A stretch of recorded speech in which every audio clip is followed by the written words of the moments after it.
आज बाबा की 9/7 की मुरली।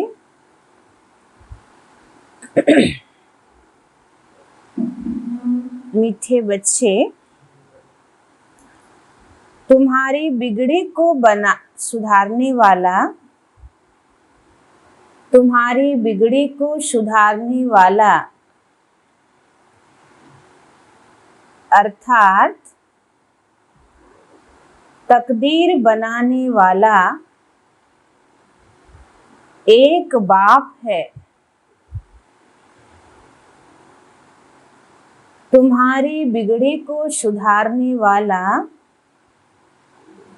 अर्थात तकदीर बनाने वाला एक बाप है, जो तुम्हें नॉलेज देकर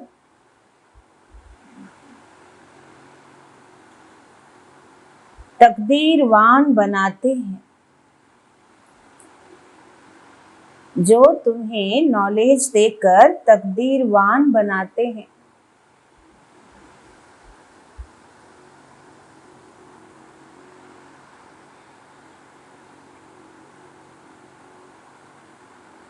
प्रश्न है, तुम बच्चों की इस रूहानी भट्ठी का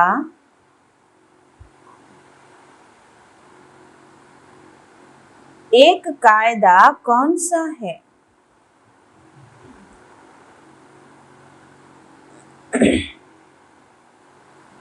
तुम बच्चों की इस रूहानी भट्ठी का एक कायदा कौन सा है? बाबा জিজ্ঞেস করছেন যে তোমরা যখন যোগ ভাট্টিতে বসো তো কি একটা নিয়ম তোমাদের মনে থাকা উচিত?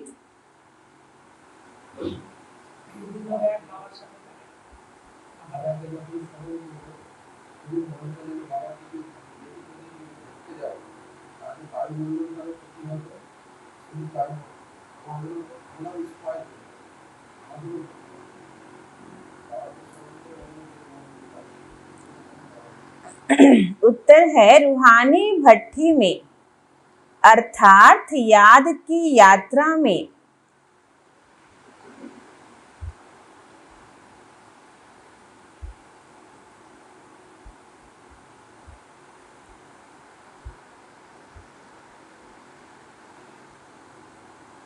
बैठने वालों को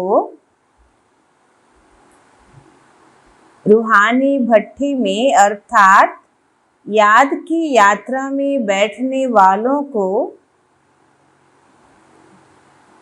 कभी भी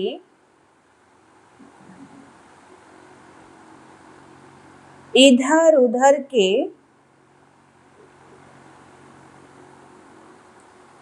ख्यालात नहीं चलाने हैं।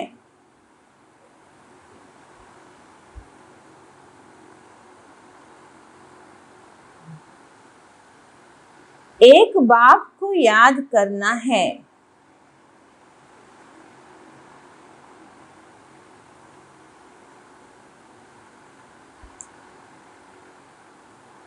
যোগের সময় কি দেখতে হবে যে যখন আমি বাবার ইয়াদে বসে আছি তো সেই সময় আমার বুদ্ধি আর কোন কোন দিকে যাচ্ছে, তো মানে আপনার না চাইতেও যখন চলে যাচ্ছে তো আবার কন্ট্রোল করে তাকে নিয়ে আসতে হবে। আর এমনিও খুব অ্যালার্ট যে কোনো ব্যর্থ চিন্তন বা এদিকে মানে ফালতু কথা যেন বুদ্ধিতে না আসে। एक बाप को याद करना है। अगर बुद्धि इधर उधर भटकती है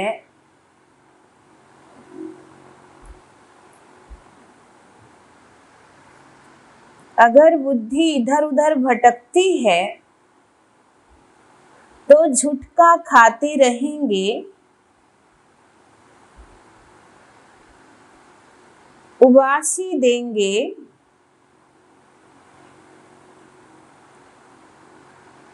इससे वायुमंडल खराब होता है।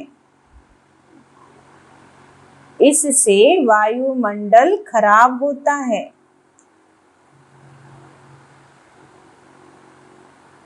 अपना ही नुकसान करते हैं।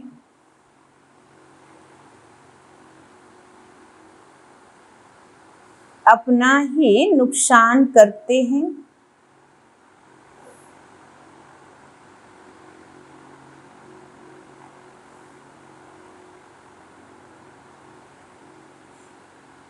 বুঝলেন কি যদি ব্যর্থ চিন্তন চলে আমাদের বুদ্ধিতে তো কি হবে, বায়ুমণ্ডল না আমাদের এক একটা সংকল্পের প্রভাব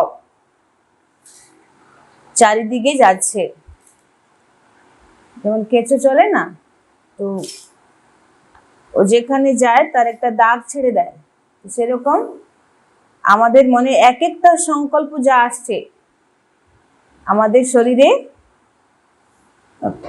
কত 30 ট্রিলিয়ন সেলস আছে, তো সেইগুলোর উপরে তার প্রভাব পড়ে এবং প্লাস বায়ুমণ্ডলের উপরেও পড়ে। তো বাবা বলছেন যে নিজের নুকসান তো হচ্ছে, অন্যেরও হবে, এই জন্যে খুব অ্যালার্ট নিয়ে যোগে বসতে হবে। आज का गीत है, दिल का सहारा टूट न जाए,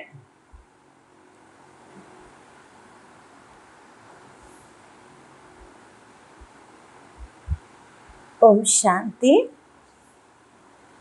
मीठे मीठे रूहानी बच्चों ने गीत के 2 अक्षर सुने।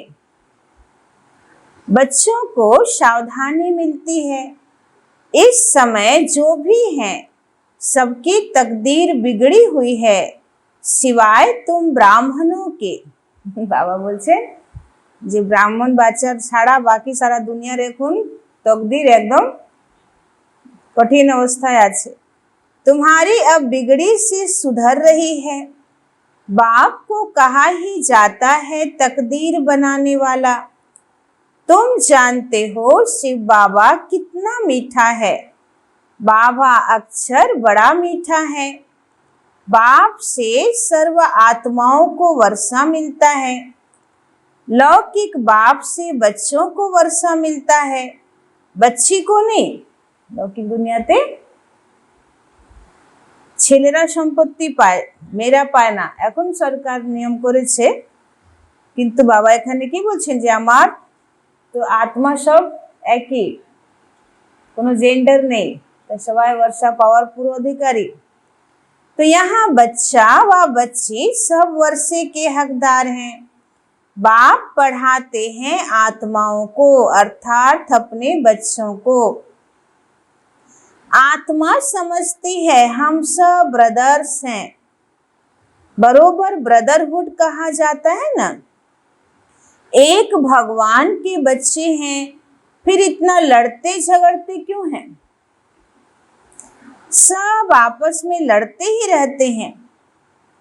अनेक धर्म अनेक मत है, और मुख्य बात तो रावण राज्य में लड़ाई ही चलती है, क्योंकि विकारों की प्रवेशता है। काम विकार पर भी कितना लड़ाई झगड़ा होता है। ऐसे बहुत राजाओं ने लड़ाई की है, काम के लिए बहुत लड़ते हैं। आगे तो রাজাদের যুদ্ধ হতো এই বিকারের জন্য, না তোমার কন্যাকে দাও নাহলে যুদ্ধ করতে হবে, এরকম কত রাজাদের মধ্যে লড়াই হয়েছে শুধু একটা রাজকুমারীকে পাওয়ার জন্য। তো বাবা বলছে যে এটাও বিকারের জন্য লড়াই। তো বাবা এমন একটা রাজ্যে এসেছে যেখানে কোনো দিকেই শান্তি নেই। দেখুন বাবার ধৈর্য সহ্য, দেখুন বাবার ইচ্ছাও নাই যে আমি সত্যযুগে আসবো যেখানে সম্পূর্ণ শান্তি আছে। এখানে এত ঝামেলা, এত যেখানে লীলা, মায়ার লীলা, সেখানে বাবা এসেছে। ऐसे बहुत राजाओं ने लड़ाई की है, काम के लिए बहुत लड़ते हैं, कितने खुश होते हैं। कोई के साथ दिल होती है तो मार भी देते हैं। মানে কোনো রাজা কোনো রাজকুমারীকে চাইছে, এবার তার সম্বন্ধ আরেকটা জায়গা হচ্ছে, তো ওকে উড়িয়ে দিল না। কত এসব হয়, দ্বাপর যুগে অনেক হয়েছে বা কলিযুগেও হয়েছে। तो काम महाशत्रु है, क्रोध वाले को तो क्रोधी ही कहेंगे ना, लोभ वाले को लोभी कहेंगे, लेकिन जो कामी हैं उनके बहुत नाम रखे हुए हैं।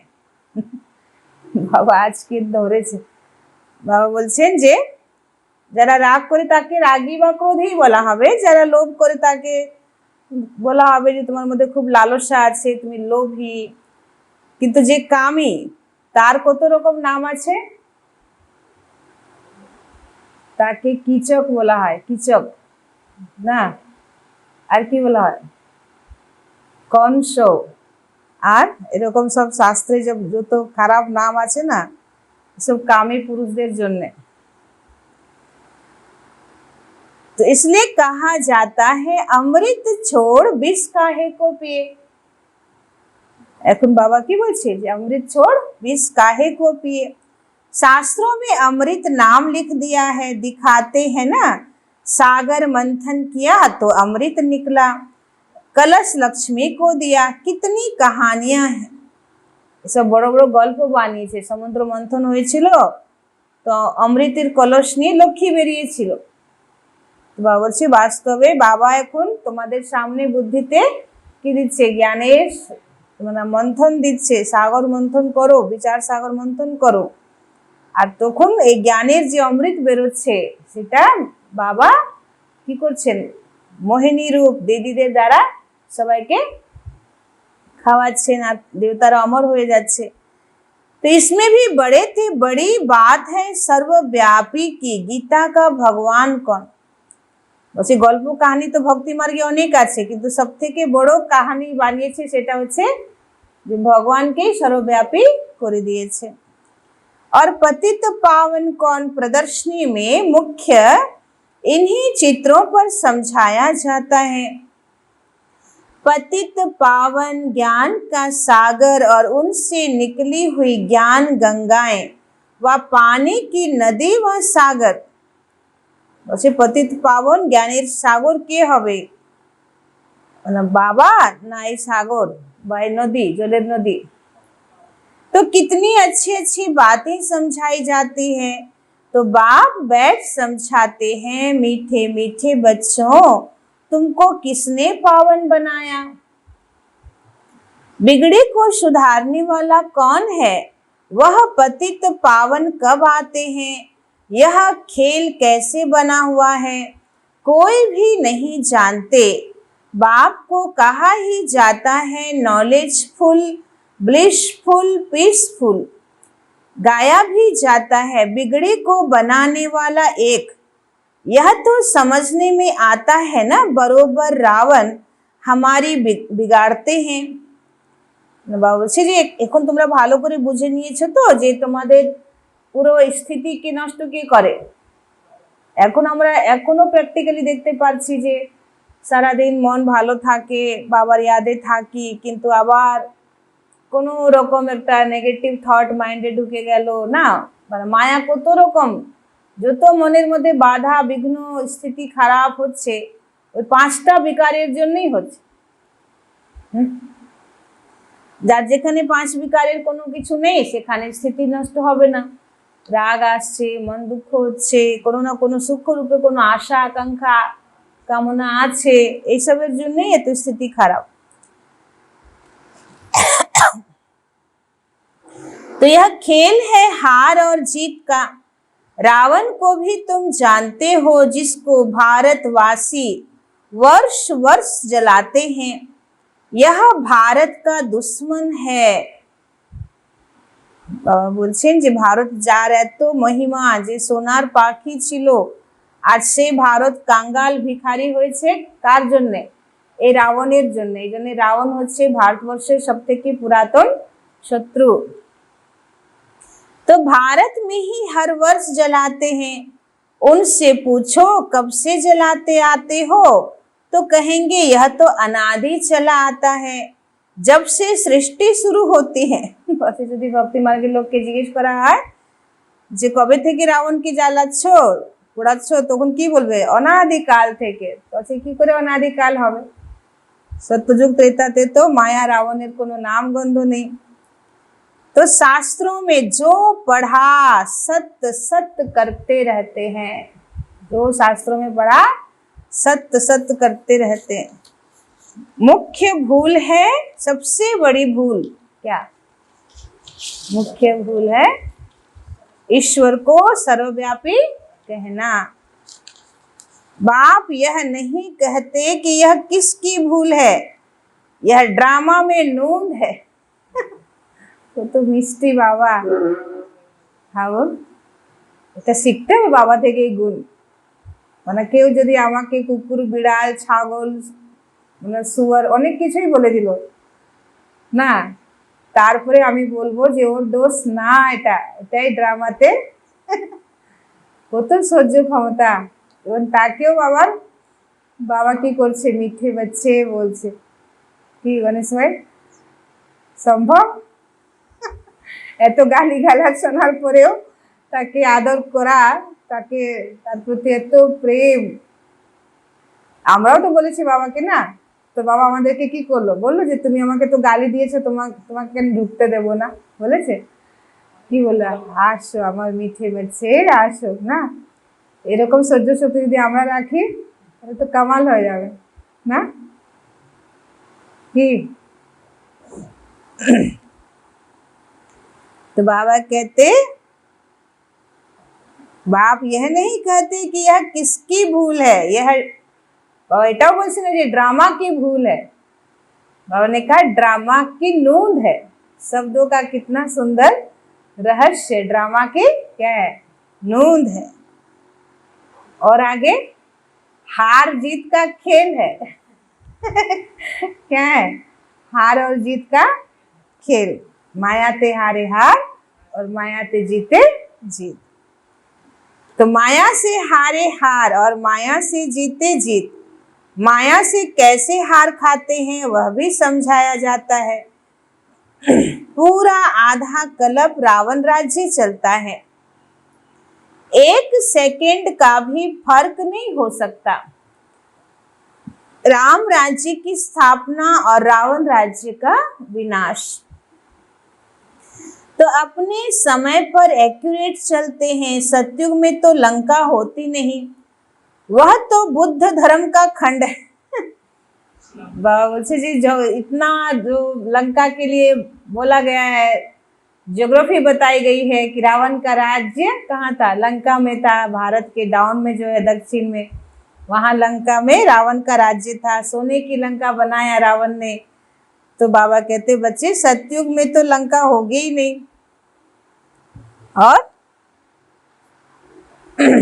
और जो लंका है वहां बुद्ध धर्म का खंड है। किसका? पढ़े लिखे की बुद्धि में रहता है। लंदन इस तरफ है, अमेरिका इस तरफ है। पढ़ाई से बुद्धि का ताला खुलता है, रोशनी आती है। इसको ज्ञान का तीसरा नेत्र कहा जाता है। बुढ़िया बहुत बातें समझ न सके, इन्हों को एक मुख्य बात धारण करनी है जो ही अंत में काम आती। 3-4 दिन থেকে বাবা বুড়ি বুড়ি মাতাকে খুব ইয়াদ করছে। আর বাবা বলছে যে আমার বুড়ি মাতা, তুমি বাবার এক জ্ঞানের এত ভ্যারাইটি পয়েন্ট নাও, যদি বুঝতে পারো চিন্তা নেই, কি করো, एक बाबा के याद करो, अंत में यही काम आएगा। मनुष्य शास्त्र तो बहुत पढ़ते हैं, पिछाड़ी में फिर भी एक अक्षर कह देते हैं कि राम राम कहो। ऐसे नहीं कहते, शास्त्र सुनाओ, वेद सुनाओ, पिछाड़ी में कहेंगे राम को याद करो। जो जास्ती समय जिस चिंतन में रहते हैं, अंत में भी वह याद आ जाता है ना। এটা সবকিছু বলে না প্র্যাকটিস। তো কোটেশনও আছে না যে প্র্যাকটিস মেক্স ম্যান পারফেক্ট। তো যারা গানের লাইনে থাকে তারা গানের রিয়াজ করতে করতে একদিন তারা খুব বড় সিঙ্গার হয়ে যায়, বা যে কোনো লাইন। তো বাবা বলছে বাচ্চে তোমাদেরকেও বাবার ইয়াদ করার অনেক দিনের প্র্যাকটিস চাই। খুব ভিতরে শ্বাসে শ্বাসে যখন বাবা থাকবে তবেই অন্তিম সময়ে এক বাবার কাছে বুদ্ধি চলে যাবে না। আর যদি আমরা সারা জীবন এই দেহধারী ওই দেহধারী, এটা ওটা এটা এত সব বুদ্ধি চঞ্চল করেছি, আর অন্তিম সময় ভাববো যে এইবার বাবার কোলে যাচ্ছি আমি উড়ে। হবে? হবে? তো বাবা বলছে যে সব থেকে বড় প্র্যাকটিস তো এটা, যে বহুকাল থেকে সব দিক থেকে মন বুদ্ধিকে সরিয়ে বাবার মধ্যে, এটাই গীতাতে লেখা আছে, সর্বধর্ম পরিত্যজ্য মামেকম শরণম ব্রজ।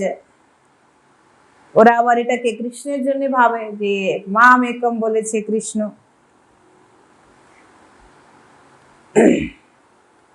तो पिछाड़ी में फिर भी एक अक्षर कह देते हैं कि राम राम कहो, ऐसे नहीं कहते शास्त्र सुनाओ वेद सुनाओ, पिछाड़ी में कहेंगे राम को याद करो।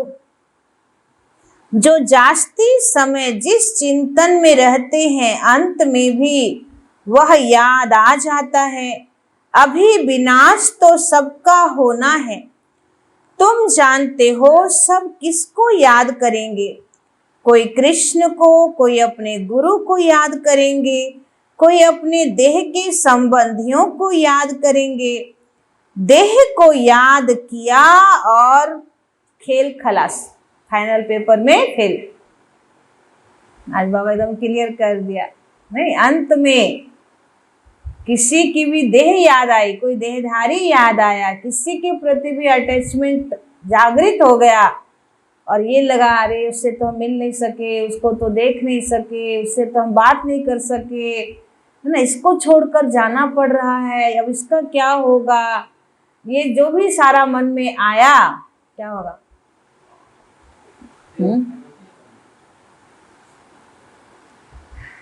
कितनी बड़ी, मतलब कितना बड़ा सब्जेक्ट है। अंदर से अभी से नष्टमोहा बनना, कौन कहेगा ऐसा जो हम पूरा नष्टमोहा है? हैं?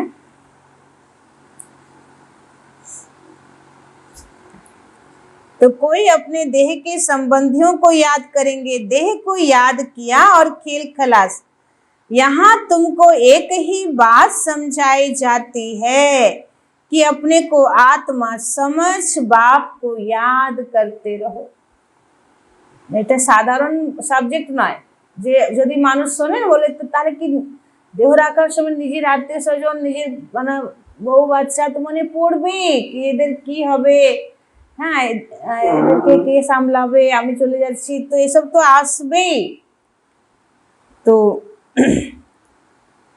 এবার যদি আপনি ভাবছেন ঠিকই যে হ্যাঁ কি হবে এদের, আমি না থাকলে এদের কি হবে, কিন্তু যখন দেহ রেখে দেবেন সেই তারপর থেকে তো ওই 1 সেকেন্ডের খেলা, যেই আত্মা শরীর থেকে চলে গেল, বেরিয়ে গেল, আর তো হাজার হাজার চেষ্টা করেও আপনি এদেরকে দেখতে আসবেন না। পারবেন? এদের জন্য কিছু করতে পারবেন? তো এটাই ড্রামার খেলা, যে যতক্ষণ যার সঙ্গে আমার যেটুকু হিসাব কিতাব আছে, তাকে আমার যার দেওয়ার আছে যতটুকু দিতে পারলাম, এটাই আমার পার্ট, এটাই আমার ভূমিকা, এটাই আমার হিসাব কিতাব। এরপরে আমার নতুন হিসাব কিতাব আছে যেখানে যেতে হবে আমাকে। তো এই কটু সত্যকে, এটাই অটল সত্য, এটাকে যদি আমরা মেনে নিতে পারি ফর্মুলা, তাহলে কি হবে? আর কষ্ট হবে না। আর যদি না মেনে নিতে পারি তাহলেই কষ্ট।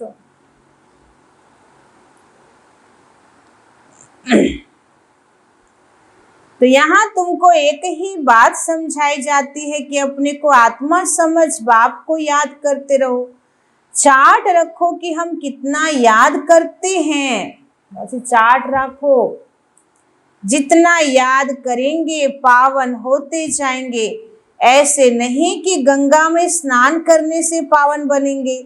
आत्मा की बात है ना, आत्मा ही पतित, आत्मा ही पावन बनती है ना। बाप ने समझाया है आत्मा एक स्टार बिंदी है, भ्रिकुटी के बीच में रहती है। कहते हैं आत्मा स्टार अति सूक्ष्म है, तुम बच्चे ही इन बातों को समझ सकते हो। बाप कहते मैं कल्प के संगम युगे आता हूँ। उन्होंने फिर कल्प अक्षर छोड़ युगे युगे अक्षर लिख दिया है। ভাবছে আমি কল্পে কল্পে আসছি, ওরা কল্প শব্দ না লিখে যুগে যুগে, মানে একটা শব্দের হেরফেরে পুরো থিওরি চেঞ্জ হয়ে গেল না, পুরো ভগবানের উপরে যত কনসেপ্ট আছে পুরো চেঞ্জ হয়ে গেল। তো ভগবান সর্বব্যাপী নেই, আর ওরা ভেবে নিল ভগবান সর্বব্যাপী আছে। বাবা বললেন আমি যুগে যুগে আসি না, আমি কল্পে কল্পে আসি। ওরা 84 লক্ষ 84 জন্ম, তো বলা হলো 84 কে লক্ষ্য করো, দেখো তোমার 84 কে, যে তুমি কি ছিলে এখন কি হয়ে গেছো, আর সেটা করে দিল 84 লাখ। একটা আকার দিয়ে দিল, হয়ে গেল লাখ, আর পুরো থিওরি কি চেঞ্জ। तो बाबा कहते घोर अंधियारा है, क्या है? घोर अंधियारा, और घोर सोझरे के संगम पर मैं आता हूँ, बाकी युगे युगे आने की तो दरकार ही नहीं है, सीढ़ी उतरते ही आते हैं। जब पूरे 84 जन्म की सीढ़ी उतरते हैं तब बाप आते हैं, यह ज्ञान सारी दुनिया के लिए है। सन्यासी लोग तो कह देते हैं कि ये इनकी कल्पना है, ये चित्रों को देख कहते कल्पना है, परंतु कल्पना की तो इसमें कोई बात ही नहीं। বাবা বলছেন যে সাধু সন্ন্যাসীরা আমাদের এই যে 84 জন্মের সিঁড়ি, তারপরে পরমধাম, 3টে লোক, তারপরে সৃষ্টিকাল চক্র, কল্পবৃক্ষ, এসব দেখে ওরা বলে যে এদের কল্পনা। তো বাবা বলছে যে কল্পনা দ্বারা এসব তৈরি হয় না, यह सबको समझाया जाता है, नहीं तो मनुष्यों को कैसे पता पड़े, इसलिए यह चित्र बनाए जाते हैं। यह प्रदर्शनी देश देशांतर में ढेर होती रहेगी। बाप कहते बहुत भारतवासी बच्चे हैं, है तो सब बच्चे ना, अनेक धर्मों का यह झाड़ है। तो बाप बैठ समझाते हैं, यह सब काम चिता पर बैठ जल मरे हैं। सतयुग में जो पहले पहले आते हैं वही फिर पहले पहले द्वापर से लेकर काम अग्नि में जलते हैं, इसलिए काले हो गए हैं। বাবা বলছেন যে যারা সত্যযুগে প্রথম দেবী দেবতা যারা ছিলেন তারাই দ্বাপর যুগে এসে প্রথম কাম বিকারে নেমেছে। এই জন্য পুরী কোণার্কে দেখানো হয়েছে না যে শারীরিক গঠন দেবী দেবতাদের, মাথায় মুকুট তাজ দেখানো হয়েছে আর বিকর্ম করছে। তো বাবা বলছেন যে আগে দেবী দেবতারাই বাম মার্গে গেল বলে এখন ভারতবাসীরা দেবী দেবতার ধর্মের আত্মা বেশি কালো হয়ে গেছে, এই জন্য কৃষ্ণকে শ্যাম সুন্দর বলা হয়। कभी सबकी सदगति होनी है, तुम निमित्त बनते हो, तुम्हारे पिछाड़ी सबकी सदगति होनी है। আগে তোমাদেরই কল্যাণ বাবা করছে, তোমাদের উদ্ধার করছে, তোমরা সৃষ্টির আধারভূত আত্মা না, তো তোমাদের উদ্ধার হলে বাকি সারা দুনিয়ার উদ্ধার সহজেই হয়ে যাবে। तो बाप कितना सहज रीति समझाते हैं, कहते हैं सिर्फ बाप को याद करो, आत्मा ने ही दुर्गति को पाया है, आत्मा पतित बनने से शरीर भी ऐसा मिलता है। आत्मा को पावन बनाने की युक्ति बाप बिल्कुल सहज बताते हैं ना, आत्मा जो तो पतित होबे तो से खराब शरीर पावे ना, और आत्मा जो तो शुद्ध पवित्र होबे तो कांचन काया पावे। तो त्रिमूर्ति के चित्र में ब्रह्मा का चित्र देख मनुष्य हाय हाय मचा देते हैं। इनको ब्रह्मा क्यों कहते हैं? ब्रह्मा तो सूक्ष्म वतन वासी देवता है, यहाँ कहाँ से आया? भक्ति मार्गे ब्रह्मार खूब सम्मान खूब मान, चतुर्भुज ब्रह्मा पद्म फुलेर उपरे बसे आछे, सूक्ष्म वतने देखानो हयेछे, ब्रह्मा पुरी आलादा, सरस्वती आछे पाशे बीना बाजाচ্ছে ना, নারদ ওনার ছেলে, এইসব ব্রহ্মার এত মহিমা সৃষ্টিকর্তা দেখানো হয়েছে। অনেক মানে দেবতা অসুরদেরকে ব্রহ্মা বরদান দিয়েছেন, সৃষ্টির অনেক ঘটনা উনি সাক্ষী দৃষ্টা, সবকিছু উনি জানেন, এইসব ব্রহ্মার জন্য এত ভক্তি মার্গে গল্প। তো বাবা বলছে যখনই দেখি এই ব্রহ্মা বাবাকে আমরা ব্রহ্মা বলছি, ভক্তি মার্গের যারা খাঁটি লোক না তাদের মাথা বিগড়ে যায়, একটা সাধারণ মানুষকে এখানে বসে একে ব্রহ্মা বলছে। এটা কি এদের সাহস দেখো, ব্রহ্মা কুমারীদের দুঃসাহস দেখো, এটা ওরা বলে। তো এখন কিভাবে বোঝানো যায় যে ওইরকম তো ব্রহ্মা হয় না, এই ব্রহ্মাটাকে সেই নারায়ণের 84 জন্মের পরেই এই আত্মা আবার এখন ব্রহ্মা হয়েছে। আর এটাই তো ঠিক যে বিষ্ণুর নাভি থেকে ব্রহ্মার উৎপত্তি দেখানো হয়েছে। তো যে আত্মা বিষ্ণু ছিল সত্যযুগে, সেই 84 জন্মের লম্বা ডান্ডি পার করে এখন ব্রহ্মা হয়েছে। এখন এত জ্ঞানের রহস্য শোনারও ওদের ধৈর্য নেই বা মানসিকতাও নেই। तो यह कहाँ से आया? यह दादा तो नामी ग्रामी था, अखबारों में सब जगह पड़ा था। एक जौहरी कहता है, मैं श्री कृष्ण हूँ, हमको 16,108 रानियां चाहिए। बड़ा हंगामा मच गया था भगाने का। शुरूते যারা এমটি পার্টি তারা এরকম বাবার উপরে কেস করে দিয়েছিল, পেপারে দিয়ে দিয়েছিল যে এরকম একটা বৃদ্ধ মানুষ, ও বলছে আমি শ্রীকৃষ্ণ আর আমার 16,108 রানী লাগবে, এরকম বাবার নামে উল্টো পাল্টা কথা পেপারেও দিয়ে দিয়েছিল। अब एक एक के साथ माथा कौन मारेगा? যারা হিস্ট্রি শুনেছেন তারা জানেন না যে ব্রহ্মা কুমারীর নামে ওম মন্ডল, তখন তো ব্রহ্মা কুমারীর নাম ছিল না সংসার, ওম মন্ডলী। তো কেস হয়ে গেছিল এবং তারপরে মাম্মা গেছিল কোর্টে আর কেসকে জয় করে নিয়ে এসেছে। तब एक एक के साथ माथा कौन मारे?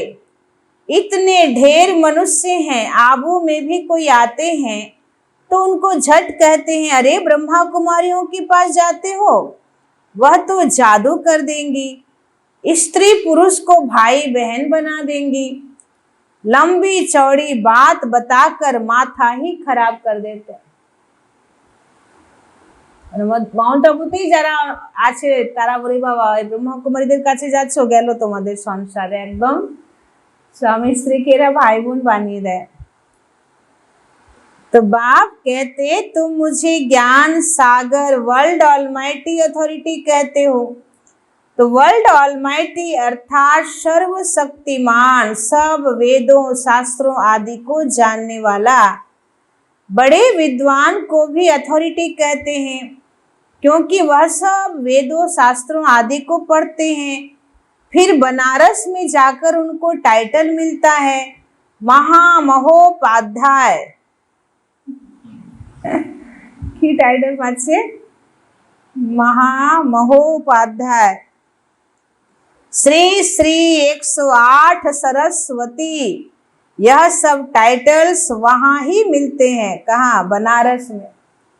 अब सरस्वती तो देवी का नाम है और ये लोग अपने ऊपर सरस्वती का क्या ज्ञान का भंडार हो गया ना, बहुत वेद उपनिषद पढ़ लिए, परीक्षा दिए, बड़ा आचार्य बन गया, पास हो गया, तो टाइटल मिल गया क्या? बाबा कहते महामहोपाध्याय।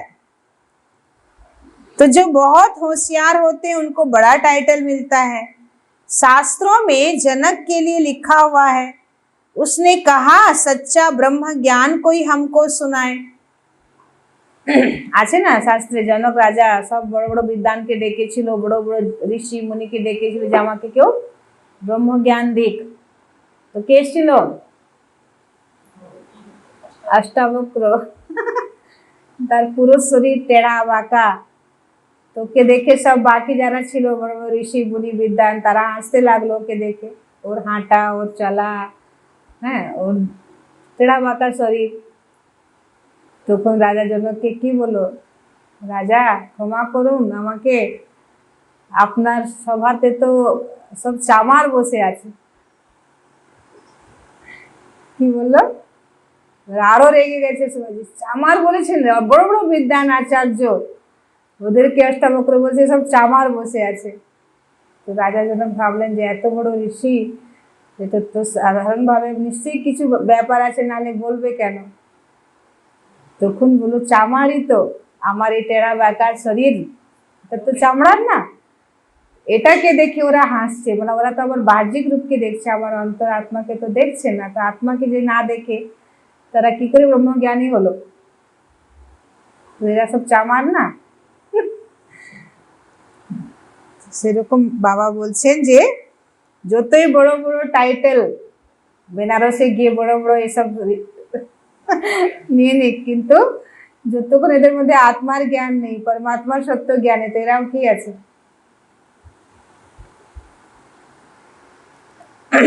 तो जो बहुत होशियार होते हैं उनको बड़ा टाइटल मिलता है। उसने कहा सच्चा ब्रह्म ज्ञान कोई हमको सुनाए। अब ब्रह्म ज्ञान तो है नहीं, बातें सारी यहाँ की है, कहानी बड़ा बना दी है। शंकर पार्वती की भी कहानी लिखी हुई है, कितनी कहानियां बैठ बनाई हैं। शंकर ने पार्वती को कथा सुनाई, वास्तव में था शिव, उन्होंने फिर शंकर पार्वती का नाम दे दिया। तो भागवत आदि में यह सब इस समय की बात है। फिर कहानी में बताते हैं, उनको ख्याल आया राजा को यह ज्ञान जाकर दूं, तो बाप भी समझाते हैं राजाओं को जाकर ज्ञान दो। तुम ही सूर्यवंशी थे, फिर चंद्रवंशी, वैश्यवंशी, शूद्रवंशी बने हो, तुम्हारी राजधानी ही चट हो गई है। अब फिर सूर्यवंशी राजधानी लेना हो तो पुरुषार्थ करो। राजयोग सिखाने वाला बाबा आया हुआ है, फिर आकर बेहद का स्वराज्य लो। राजाओं के पास भी बहुत चिट्ठियां जाती हैं, फिर उनको मिलती थोड़ी हैं। उनके प्राइवेट सेक्रेटरी चिट्ठियां देखते हैं, कितनी चिट्ठियां फेंक देते हैं। कोई में ऐसी जरूरी बात होती है तो उनको दिखा देते हैं ना। बाबा बोलছেন যে রাজাদের কাছে অনেক রকম পত্র যায়, চিঠি যায়, তো যারা প্রাইভেট সেক্রেটারি তারা সব চিঠি তো রাজাকে দেখায় না, তো যেটা মেন জরুরি সেটা বলে দেয়। कहते हैं अष्टावक्र ने जनक को सेकंड में जीवन मुक्ति का साक्षात्कार कराया। আজকে বাবা আবার অষ্টাবক্রের পিছনে লেগেছেন। अष्टावक्र ने जनक को सेकंड में जीवन मुक्ति का साक्षात्कार कराया। यह भी अब है। वो अष्टावक्र कौन कौन अष्टावक्र हैं? शिव बाबा, ब्रह्मा बाबा। तो अब बाप कितनी अच्छी तरह बैठ तुमको समझाते हैं। जो समझने वाले नहीं है वह यहाँ वहां देखते रहेंगे। যারা বোঝার মতন মানসিকতা নেই না তারা কি করবে এখানে সেখানে। तो बाबा झट समझाते हैं, उनकी बुद्धि में कुछ बैठता नहीं, तो बाबा चारों तरफ देखते भी हैं, सभी अच्छी तरह सुनते हैं, इनकी बुद्धि कहाँ भटकती तो नहीं है। उबासी देते रहते हैं, ज्ञान बुद्धि में नहीं बैठेगा तो झुटके खाते रहेंगे, नुकसान हो जाता है। कराची में इन बच्चों की भट्टी थी, कोई झुटका खाता था तो उसको झट बाहर निकाल दिया जाता था। ওই সময়কার বাবা বলছেন যে করাচিতে যখন বাবা এরকম সবাইকে বসে সাংগঠনিকভাবে যোগ করাতেন, তো একজন যদি কেউ ঘুমাচ্ছে তো ওকে বলতো যে বাইরে যাও বসো না, কেন ওর ঘুমের মানে ভাইব্রেশনে আরো চারজনের ঘুম আসবে। तो इनकी बुद्धि कहाँ भटकती रहती है, उबासी देते रहते हैं। ज्ञान बुद्धि में नहीं बैठेगा तो झुटके खाते रहेंगे, नुकसान हो जाता है। कराची में इन बच्चों की भट्टी थी, कोई झुटका खाता था तो झट बाहर निकाला जाता था, अपने ही बैठ जाते थे, बाहर का कोई आता नहीं था। तो कड़ा छिलो जे निजी लज्जा पे भाई আমার ঘুম পাচ্ছে আমি বাইরে যাচ্ছি। शुरू में इन्हों का बड़ा पाठ चला, लंबी हिस्ट्री है। बाबार जीवन कहानी पार्ट 1 पार्ट 2 पढ़ले अनेक किछु हमरा जानते पारबो। शुरू में तो बच्चियां बहुत ध्यान में चली जाती थी, अभी तक भी कहते रहते हैं जादू है। परमपिता परमात्मा को जादूगर कहते हैं ना।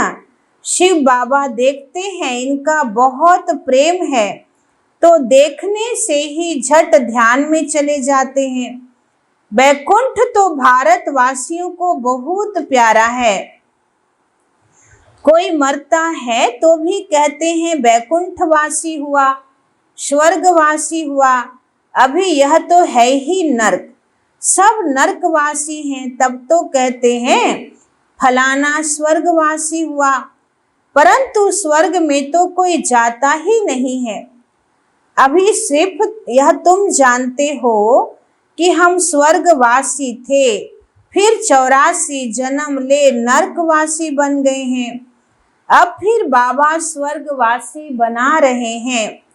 स्वर्ग में है राजधानी, राजधानी में बहुत पद है। अच्छा सत्यजुगे अनेक रकम কি আছে,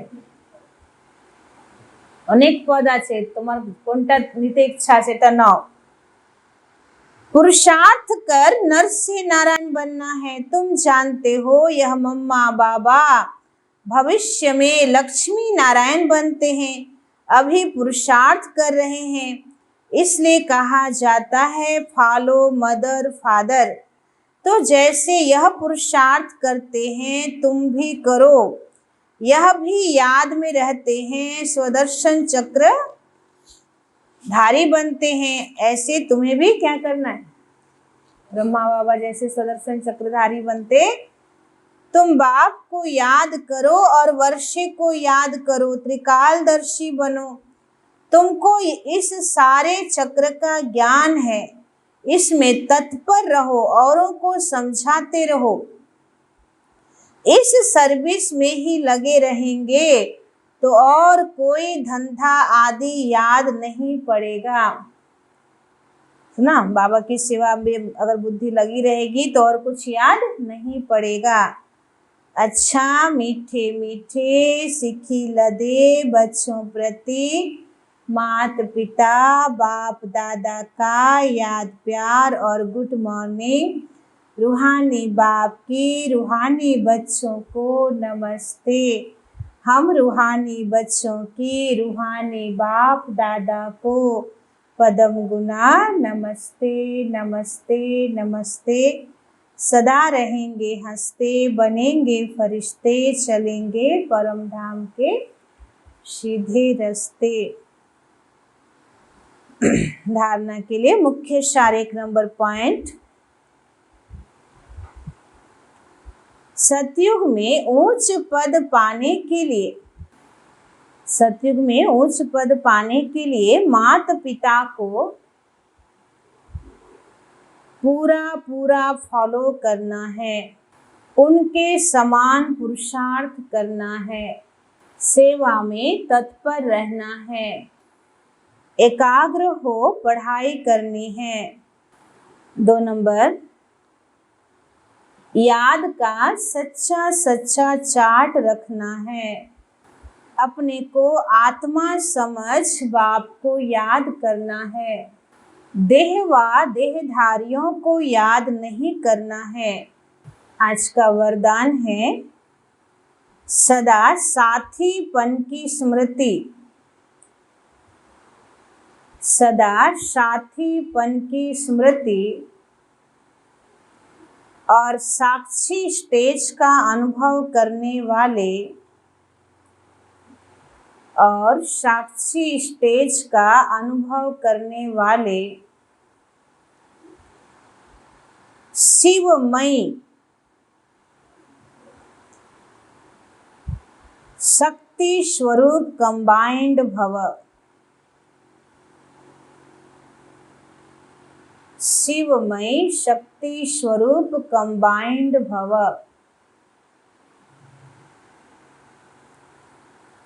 जैसे आत्मा और शरीर दोनों का साथ है,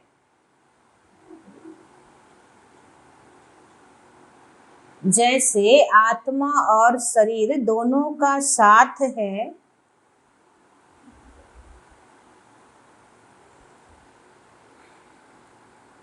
जब तक इस सृष्टि पर पाठ है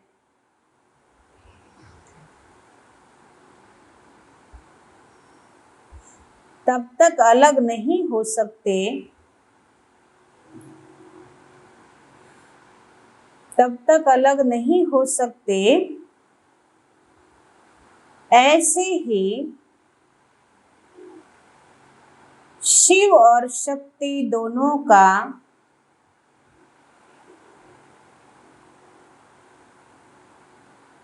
इतना ही गहरा संबंध है, ऐसे ही शिव और शक्ति दोनों का इतना ही गहरा संबंध है जो सदा शिवमय शक्ति स्वरूप में स्थित होकर चलते हैं। तो उनकी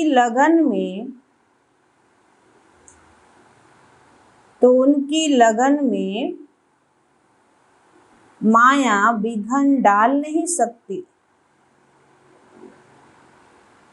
तो उनकी लगन में माया विघन डाल नहीं सकती।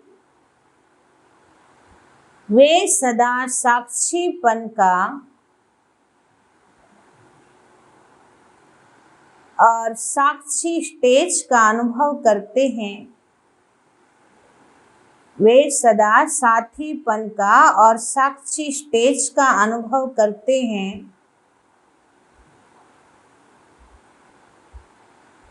ऐसे अनुभव होता है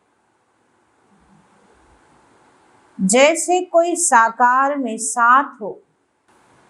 ऐसे अनुभव होता है जैसे कोई साकार में साथ हो। स्लोगन है,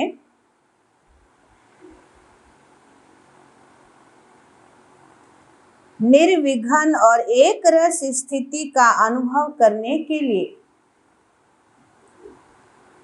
निर्विघ्न और एक रस स्थिति का अनुभव करने के लिए एकाग्रता का अभ्यास करो।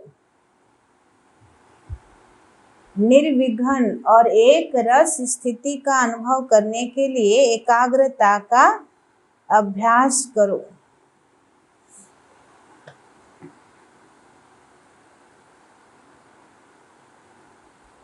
কি বলছেন বাবা, যে যদি তুমি নির্বিঘ্ন আর একরস স্থিতি যদি চাও তাহলে একাগ্রতার অভ্যাস করো।